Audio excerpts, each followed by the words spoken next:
이게 혹시 좀 정치적인 고려도 혹시 있는 거 아닌지 그런 생각도 문득 드는 게 바이든 행정부가 돈을 워낙 많이 쓰고 있고 양적 긴축이나 뭐 이런 건 안 하고 있잖아요. 네네. 인프라도 많이 깔고 있고 네네네네. 맞습니다. 공장도 많이 짓고 있고 맞습니다. 돈이 많이 풀렸어요. 네. 뭐 환경 지킨다고 해서 돈 풀린 것도 네네. 많지만 맞습니다.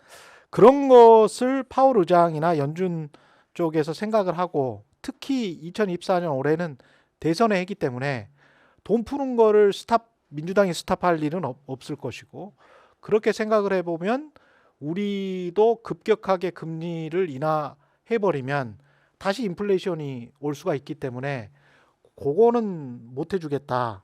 우리는 우리 역할을 해야 된다. 그런 생각도 좀 있는 걸까요?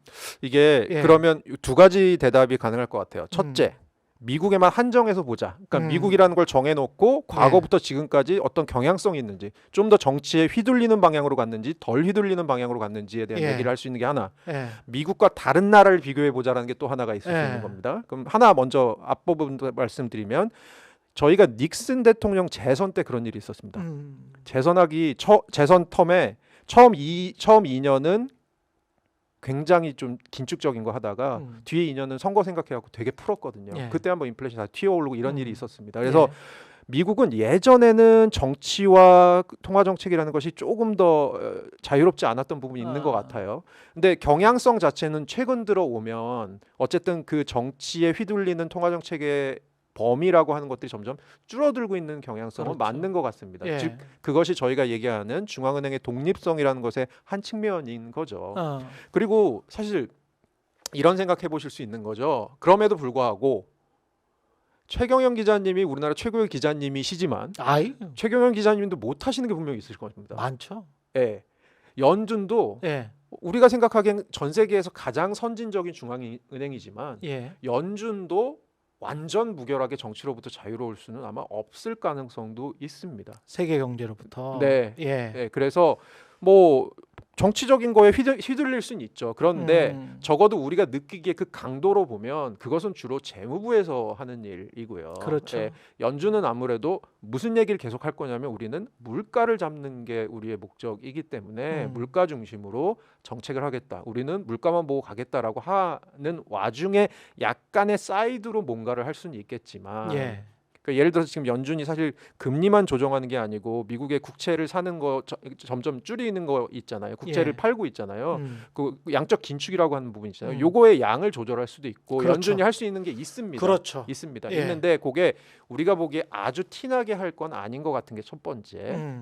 그리고 두 번째는 아까 제가 잠깐 말씀드렸는데 전 세계를 봤을 때 아마 그런 경향성, 통화 정책이라는 것이 정치에 휘둘릴 경향성은 조금 더 저개발 국가로 가면 갈수록 좀 더 강하게 관측된다는 그렇죠. 결론들이 있고 연구 예. 결과들이 있고요. 예. 선진국으로 갈수록 조금 덜 관측된다는 연구 결과들이 있으니까 미국에서 제가 보기엔 뭐 완전하게 정치로부터 자유로울 수는 없겠지만 그럼에도 불구하고 연준은 제가 말씀드리고 싶은 건 연준의 마음과 연준이 하고 싶은 일은 결국은 물가라는 것에 지금은 포커스가 맞춰져 있다고 생각하시는 편이 음모론을 생각하시는 것보다는 조금 더 투명하게 지금 상황을 보실 수 있는 방법이 아닐까라고 저는 생각하는 거죠. 그런 식으로 생각을 한다면 채권 시장이랄지 뭐 주식 시장이랄지 부동산 시장이랄지 이런 것 쪽에서 오히려 연준이 금리를 인하하는 사인을 보내면 자산 가격이 다시 튈 수 있고 그게 부의 효과로서 다시 인플레이션을 자극할 수가 있기 때문에 연준 입장에서는 최대한 보수적으로 계속 그 행보를 이어가지 않으면 인플레이션을 잡을 수 없겠구나라는 그런 생각을 가질 수밖에 없고 그렇다면 시장에서 기대하는 것보다는 연준의 이 보수적인 행보는 올해에도 내내 지속될 가능성이 높다. 기대 인플레이션 심리를 생각을 해본다면 맞습니다. 그거를 계속 이제 잡아야 되니까 맞습니다. 거기다 한 말씀 첨언하면 2022년 7월에 원죄가 하나 생겼죠. 파월 의장이 발언을 잘못했죠. 인플레이션 지금 올라가는 거 일시적이야. 일시적. 그 얘기가 원죄가 됐죠. 또. 원죄가 돼서 그때 한번 또 당하면 안 되잖아요, 시장에. 네, 맞습니다. 그러면 이게 지금 우리 주식 시장이나 자산 시장에 있는 분들은 특히 이제 뭔가를 가지고 있는 분들, 현물을 가지고 있는 분들은 깝깝하겠는데 이 말씀 들으면 이게 그렇죠. 이게 뭐냐면 두 가지 정도 제가 오늘 너무 가지수를 많이 말씀드려서 예. 죄송한데 두 가지 정도는 소화하실 수 있으시라고 생각하고 말씀을 드리면 첫째로는 뭐냐면 이런 겁니다. 우리나라에서 수입하는 건 미국산 애플 뭐 아이패드뿐만이 아니고 사실 미국산 통화 정책도 수입합니다. 우리는. 저는 학생들한테 그렇게 가르치거든요. 예. 그 얘기는 무슨 얘기냐? 우리가 통화 정책을 100% 우리 마음대로 할 수 있는 건 아니다. 그럼요. 그리고 특히 이것은 금리가 내려갈 때보다는 국제적으로 금리가 올라갈 때 동조성이 더 강해진다라는 사실은 패턴도 관측이 되거든요. 최근 그렇죠. 기간에 예, 대해서. 그러면 뭐냐? 미국이랑 우리나라랑 지금 기준금리 역전이 2%가 나는 상황인데 그러면 이렇게 생각할 수 있죠. 어떤 분들은 아니 뭐 기왕 2%난 거 우리가 먼저 내려갖고 2.25 만든다고 뭐가 그렇게 달라지겠어? 2%도 뭐 크게 나쁘지 않았잖아. 충분히 그렇게 네. 생각할 수 있어. 예. 근데 한 1, 2년 잘 지냈잖아요. 네, 그러니까요. 그거는 이제 자본 유출이라고 하는 것이 금리만 갖고 설명되는 건 아니고요. 예. 그리고 지금은 보면 거의 최근 1, 2년 기간은 원화가 약세였다라는 것보다는 달러 혼자 독야청청 강세. 강세였던 시기였으므로 그렇죠. 사실은 국제 투자자들이 미국 아닌 다른 곳에 포트폴리오 분산을 할 때 아니 원화만 약세면 아무래도 우리나라 쪽에 조금 디스카운트가 있겠지만 지금 달러만 강세인 거니까 야 그럼 나머지 나라 중에 펀더멘탈 괜찮고 이런 나라 나눠서 담어 계란 나눠서 담어 하는 나라 중에 한국이 들어가 있었던 거죠. 예. 생각보다 경제 사이즈도 크고 그다음에 뭐 사실은 약간 뭐 남북한 대립하는 상황에서 약간 지정학적인 이슈는 있겠지만 그거야 우리가 상수라고 받아들이면 그럼 한국 괜찮네. 그리고 펀더멘탈도 괜찮고 뭐 어떻게 보면 지금 그 여러 가지로 한국은 괜찮은 투자처야라고 생각하면 굳이 한국에서 돈을 안 빼는 거죠. 자본 유출이 크지 않았는데 그렇다고 해서 우리가 먼저 움직인다. 그러면 그것조차 굉장히 저는 시장의 시그널이 될 수 있기 때문에 쉽게 못 움직입니다. 예. 이런 거죠.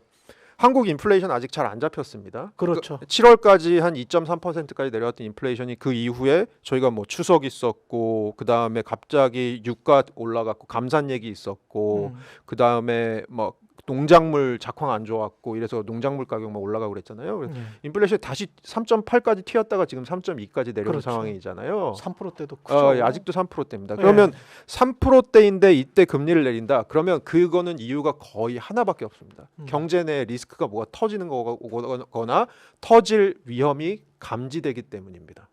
오히려 시장에 아주 나쁜 사인이네요. 그렇죠. 경기의 하방 리스크 때문에 금리를 내린다는 게 얘기가 되거든요. 그러면 그 얘기는 뭐냐? 미국이랑 한국이랑 이미 2% 차 나 있어서 한국이 그나마도 겨우 근근히 버텼는데 여기서 금리를 내린다? 그거는 한국은 뭔가 지금 안 좋은 일이 터진 거네라는 걸로 갑니다. 그렇죠. 그러면 그거는 절대로 좋은 금리 인하가 아닙니다. 그러니까 금리 인하에는 저는 착한 금리 인하와 바람직하지 않은 금리 인하가 있다고 생각합니다. 예. 착한 금리 인하는 뭐냐? 경제가 다시 잘 돌아서 그렇죠. 그래서 우리가 요때 금리라는 게 여러분 아시겠지만 0%라는 밑에 바닥이 있습니다. 그러니까 금리는 무조건적으로 마이너스로 뚫고 내려갈 수 있는 게 아니잖아요. 예. 그러니까 금리는 여력이 확보되면 다시 올려놓고 이걸 우리가 보통 정상화라고 하잖아요. 올려놓았다가 또 안 좋은 일이 터지면 그래야 내릴 수 있는 거거든요. 그렇죠. 금리는 그렇게 정상을 해 놔야 되는 건데 예. 근데 그런 상황에서 만약에 저희가 금리 인하를 그런 식으로 해버리면 최근의 상황에서 해버리면 미국이 안 움직이는데 우리가 먼저 해버리면 그거 자체는 어떤 일들이 벌어져서 그럴 것 같냐 우리나라가 경제 하방 리스크로 생각하는 부동산 PF 같은 게 잘 안 풀리거나 여러 가지 이슈들 그렇죠. 우리 하방 리스크들 때문에 그럴 가능성이 크거든요. 그러니까 예. 한국은행에서 이 선택지를 할 가능성은 적습니다. 그럼 뭐냐 한국은행은 다음의 상황들을 보고 미국이 어떻게 움직이는지를 보고 미국이 확실하게 이제 금리 인하에 바로 문턱에 왔다고 느껴지거나 그것이 확실하게 시장을 설득할 만큼 느껴지거나 아니면 미국이 실제로 금리 인하를 해야지 우리도 움직일 운신의 폭이 생기는 거죠. 그게 제가 아까 말씀드린 통화정책을 수입한다라는 것의 일부분입니다. 그때 미국도 그렇고 우리도 그렇고 지금 현재 말씀하고 계시는 전제는 소프트 랜딩이나 뭐 경착륙은 아니다라는 그 상황에서 아까 1.3% 네, 이야기를 맞습니다. 그 하셨으니까 소프트 랜딩 시나리오입니다. 예. 그렇게 이야기를 하셨는데 지금 곰곰이 생각을 해보니 말씀을 듣다가 생각을 해보니 우리는 지금 인플레이션을 지금 못 잡고 있고 네. 제대로 못 잡고 있고 경기 침체는 오히려 미국보다 좀 더 빨리 올 가능성도 있는 것 같단 말이죠. 네, 맞습니다. 그렇게 됐는데 금리를 빨리 인할 여력도 안 되는 것 같고 어쩌면 네. 금리를 오히려 올려야 되는 여건이 네네네. 될 수도 있고 네네. 인플레이션 때문에. 네네. 근데 돈은 알게 모르게 또 풀 수밖에 없는 지금 네, 상황이고 조금씩 풀고 있거든요. 사실은 네. 정부가 긴축 재정이라고 하지만 네, 맞습니다.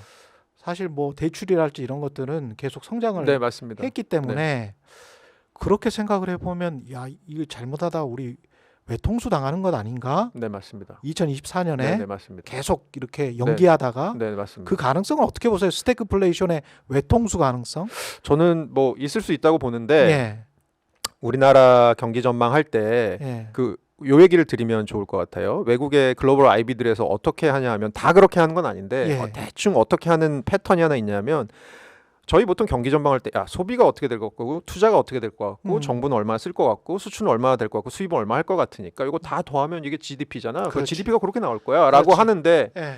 요거를 마지막에 어떻게 마사지를 하냐면 자 요게 우리가 생각하는 베이스야. 음, 근데 야 한국 반도체잖아. 야 반도체 아, 어떻게 해요? 반도체 반도체- 어떻게 될 것 같아? 그럼 반도체가 경기 좋을 것 같아? 약간 올려. 아, 반도체 안 좋을 것 같아? 깎아. 아. 이렇게 될 겁니다. 그렇겠지. 그렇게 될 겁니다. 예. 그러면 이제 우리나라에서 생산하는 수출품 중에 우리는 결국 이제 수출로 먹고 사는 나라인데 예. 반도체 수출이 사실은 뭐 코로나 이전에 보면 뭐 35%막 이런 IT 관련 업종 수출이 35% 되는 나라니까 그럼 결국은 반도체 경기가 어떻게 될 거냐가 중요할 텐데 요거는 이제 양날의 검입니다만 좋은 쪽으로 생각해 보면 숫자를 좋게 할 가능성은 있는 거죠. 그러네요. 예, 그게 숫자를 좋게 할 가능성은 있는데 예. 반도체라는 산업이 어떤 산업이냐? 고용 유발 개수가 크지 않습니다. 그러니까 한마디로 반도체가 많은 일자리를 만들지는 않습니다. 그렇죠. 그리고 소수의 대기업들이 수출 주도형으로 하는 쪽입니다. 그렇죠. 그럼 요게 경제 전체 훈풍으로 느껴지는 게 사실 우리가 우리 삶이 좀 나아지네. 우리가 정부가 올해 2.2 성장하겠다고 하는데 작년 1.4였는데 숫자가 나아지니까 우리 삶도 좀 나아지는 게 느껴지네. 그거 올해 아닐 가능성이 그냥 아닐 가능성이 큰 거죠. 예. 예. 여전히 한국 경제의 가장 큰 문제였던 민간 내수 소비 뭐 이쪽은 그저 고만한 그런 네. 상황이 네, 되겠네요. 맞습니다. 네, 맞습니다. 예. 그래서 그러니까 올해 같은 경우는 지금 말씀하신 대로 스태그플레이션 얘기부터 저희가 이걸 시작했는데요. 예. 스태그플레이션은 사실은 제가 절대 저널리스트들에 대해서 뭐 감정이 있어서 말씀드리는 게 아니고 예. 70년대 사실은 예. 저널리스트들이 만든 개념입니다. 예. 이거 경제학자들이 만든 개념이 아니에요. 그래서 예. 스태그플레이션을 10분한테 여쭤보시면 스태그플레이션의 정의가 한 5개쯤 나옵니다. 다릅니다. 맞습니다. 예. 다릅니다. 예. 근데 그냥 스태그플레이션이 저희가 가장 쉽게 생각해서 저희가 보통 1년에 경제가 건강하게 성장하는 데서 인플레이션이 한 2% 정도 발생하는데 그건 되게 건강한 인플레이션이라고 생각하거든요. 그러면 뭐 스태그플레이션 굳이 생각하면 인플레이션이 2%보다 높은 상황에서 경기가 수축하는 상황이다. GDP가 떨어지는 상황이다. 뭐 이런 스태그플레이션을 볼 수 있다. 혹은 GDP가 우리가 보통 잠재 성장률이라고 얘기하는 한 2%대보다 성장을 덜한다. 예. 그러니까 물가는 2%보다 높고 성장률은 2%보다 낮다. 이걸 스태그플레이션으로 얘기한다면 올해는 스태그플레이션 가능성이 있는 거죠. 있는 거죠. 왜냐하면 올해 한은에서 생각하는 물가 상승률이 한 2.4인가 2.6인가 그럴 겁니다. 예. 2%보다 높습니다. 맞습니다. 예. 그리고 올해 경제 성장률 지금 어제 정부는 2.2, 한국은행은 2.1, 그 다음에 LG경제공고는 1.8. 예. 그러면 이거 평균 내보면 2% 정도 될 거거든요. 예. 근데 만약에 그것보다 경기가 좀 안 풀리면 반도체 경기가 그거의 하나 얘기가 이창용 총재께서 한국은행 이창용 총재께서 무슨 얘기를 하셨냐면 한국은행의 공식적인 올해 경제 성장률 전망치는 2.1%다. 다만 IT 부분을 제외하면 1.7이다. 아. 그냥 그 얘기는 뭐냐? 올해는 숫자는 IT 쪽에서 채워줄 거다. 숫자는 올라갈 건데 주로 IT 쪽에서 올라갈 거다. 반도체 쪽에서 올라갈 거고. 그러면 제가 아까 말씀드린 논리에 따르면 우리가 느끼는 경기는 스태그플레이션일 가능성이 있는 거죠. 특히 우리 그 가계 자산 대부분이 한 80%가 특히 50대 이상 같은 경우는 부동산에 지금 다 묶여 있기 때문에 맞습니다. 자산 가격이 어떻게 되느냐에 따라서 본인이 가난해지는가 부자가 되는가 어떤 느낌은 자우지가 네, 맞습니다. 1가구 1주택이라도 느낌은 좀 맞습니다. 다르잖아요. 맞습니다. 거기에 따라서 이제 소비 씀씀이나 이런 것도 좀 달라지는 게 분명히 있을 거고 경제가 맞습니다. 심리적인 거기 때문에 네, 맞습니다. 부채가 이렇게 많은 상황에서 크게 좋아지기는 힘들긴 하겠네요. 네, 예. 굳이 좋은 소식을 찾자면 그래도 전 세계적으로 금리 인상은 거의 다 끝났고 끝났다. 이제 내려가는 방향일 테니까 다만 예. 그 속도가 문제이지. 예. 그러면 이게 결국은 이제 대출을 갖고 계신 우리나라 이제 가계대출 가계부채 워낙 높으니까 예. 대출 갖고 계신 분들의 이제 이자 부담이 조금 낮아지실 가능성이 있다. 이자 어. 부담이 낮아지면서 소비력이 조금 확보될 가능성이 있다라고 어. 생각을 하지만 음. 이렇게 금리가 빠르게 예를 들어서 생각보다 빠르게 낮아지면 또 무슨 반대쪽에 힘이 작용하냐 하면 이제 자산 가격이 다시 또 들썩일 수 있죠. 그렇겠죠. 그러면 예. 이제 자산을 가지신 분들과 또 가지지 못하신 분들 사이에 갈등. 갈등이나 혹은 어떤 그 부의 효과, 그 웰스 그렇죠. 이펙트라고 부르죠. 예. 저희가 보통 이런 것들의 차이가 또 날 수가 있게 되는 거고요. 음. 그러니까 어떻게든 저떻게든 하여튼 뭐 제가 오늘 나와서 너무 부정적인 말씀만 드리는 것 아니, 같은데, 아닙니다. 예, 예. 근데 올해도 조금 힘든 한 해가 되지 않을까. 뭐 예를 들어서 굳이 5글자로 표현하자면 춘내 불사춘 같은 한 해가 되지 않을까라는. 봄은 왔으나 네, 봄이 온 것 같지 않은 네, 네, 그런.